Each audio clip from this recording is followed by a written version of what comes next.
Okay, everyone, so we are getting closer to the release of the newest chapter of the Boruto 2 Blue Vortex manga. This will be chapter 24. And as always, we have the full spoilers here with us, and I am going to be going over some of them here in this video. Now, if you're curious as to what my full thoughts on the chapter, basically everything the chapter has, that is going to be in the official chapter review, which should be out either the day of or the day after the chapter gets released. So if you want to know all of my thoughts on the entire chapter with everything that it actually has, that's going to be in the official chapter review. So for now, just for this video, we're going to be going over just some of the things that we have right here.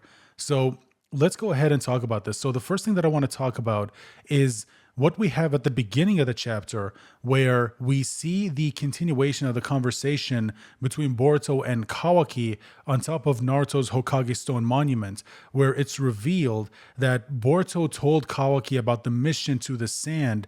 And he basically told him, the second you get your limiters removed, make sure you head on over there. And once you get there, that's when I'll show up. So for anyone or for any of us who thought that Boruto going there was a spur of the moment thing where he just immediately went there to stop Konohamaru from getting killed, that's actually not the case. This was something he had planned from the beginning, and he planned on Kawaki actually being there.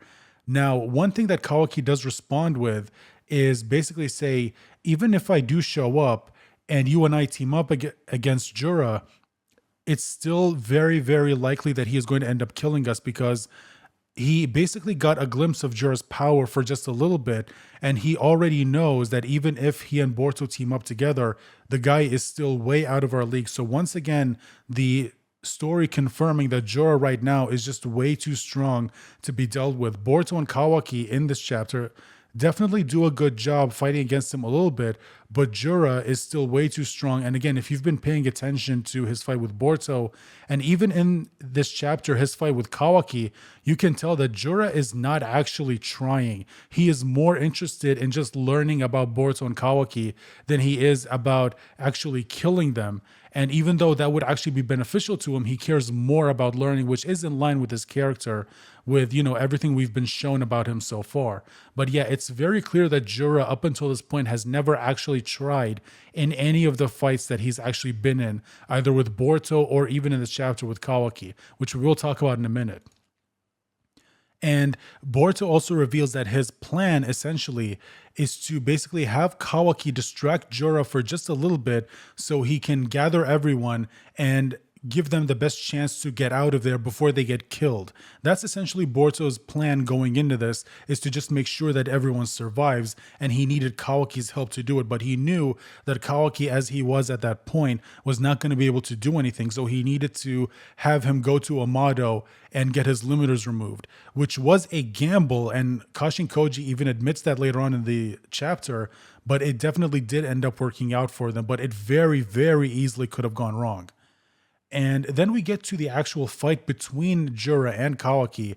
And Kawaki actually does do a good job. So him using the hacks that he gets with the Daikokuten Eye that he inherited from Ishiki, using Sukune Ikona and Daikokuten, he is definitely doing a better job against Jura than Boruto did, because again, those abilities just give you a big advantage in a fight. And unless you are someone who has the Sharingan like Sasuke did, you are going to have a very hard time tracking Kawaki's movements.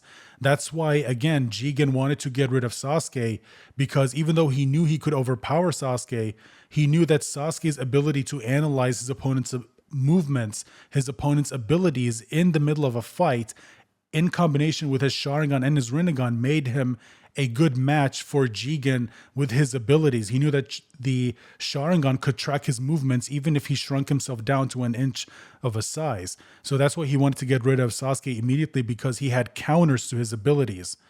And right now, Jura doesn't have those counters. If Kawaki shrinks himself, Jura has no way to track him, because as we saw in that fight, when he shrinks himself down, even Naruto using Six Path Sage Mode can't sense where he is, and the sensory capabilities of Six Path Sage Mode is insane, and yet even with it, he couldn't track his movements, but Sasuke could with the Sharingan.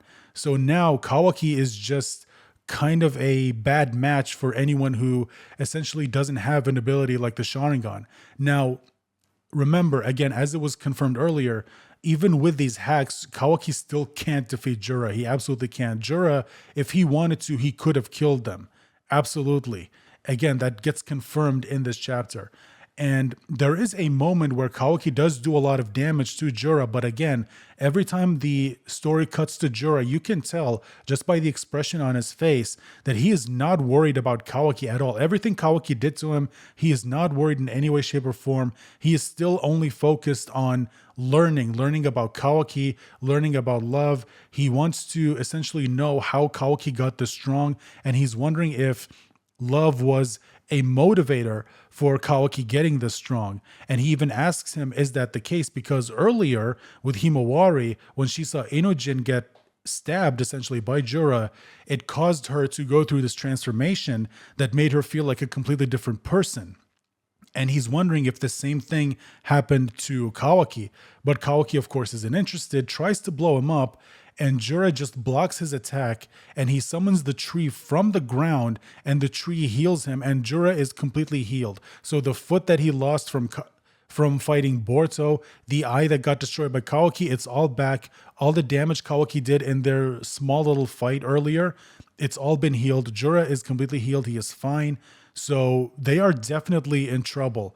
And again, just like Kawaki said, Jura is still way out of their league. We even get another moment with Sumire and Amado in this chapter where Sumire is wondering if Kawaki, based on what he just did, is actually capable of killing him, but Amado responds with no, he can't. So even Amado, who isn't a shinobi, keep this in mind, Amado, who is not a shinobi, has no experience actually fighting. He was seeing what was happening through Kawaki's eyes with the ninja tech that he implanted in there, and even he could tell that Jura is not going to be defeated by Kawaki. So even Amado knows that Jura is too strong for them.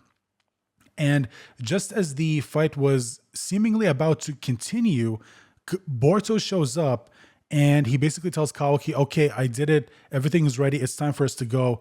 But before they go, Jura takes a moment to talk to Kawaki, and he asks him why Kawaki is helping Boruto, because the only person Kawaki should care about, according to him, is Naruto, and yet he's here helping Boruto.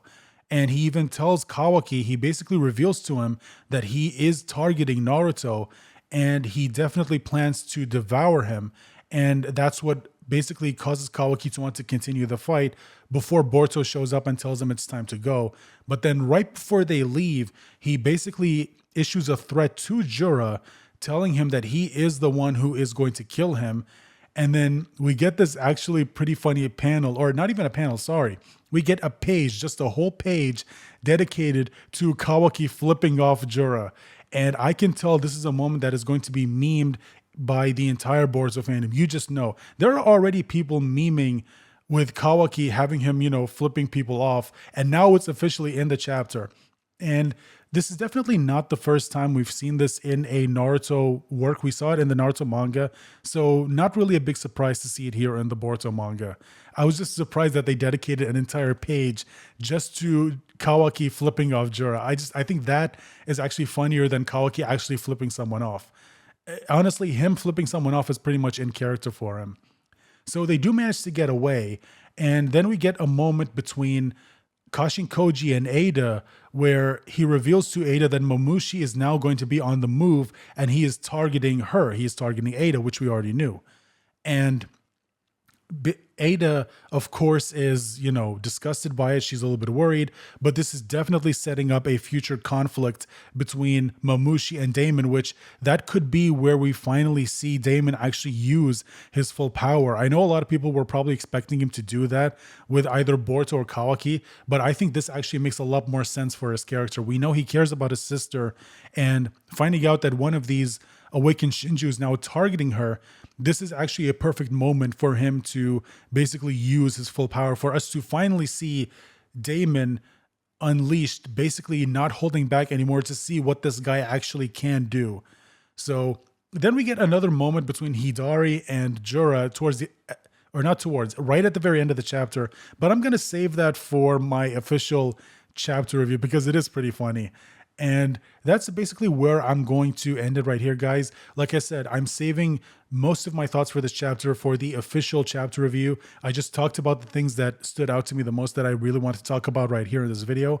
And if you want to know my thoughts on everything else on the chapter, and as well as me going more in depth with everything that I did talk about, because there is more, there's definitely more that I want to talk about. But like I said, I'll save it for the official chapter review. So I'm just going to go ahead and end this video right here.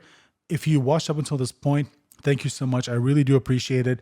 And if you want to show your support for this channel, guys, remember to leave a like, share this video out there. Make sure to subscribe if you are new, if you really want to show your support. And please, guys, comment down below with whatever your thoughts are. The comments really do help push this video out in the algorithm. And it also lets me know what you guys think. And also make sure to ring the bell icon to be notified whenever I post a new video. And with all that said and out of the way, I'm going to now go ahead and let you guys go. And I hope I'll see you guys for my official chapter review when that gets released. Again, either the day of or the day after the chapter officially gets released, which should be on the 17th. Bye for now.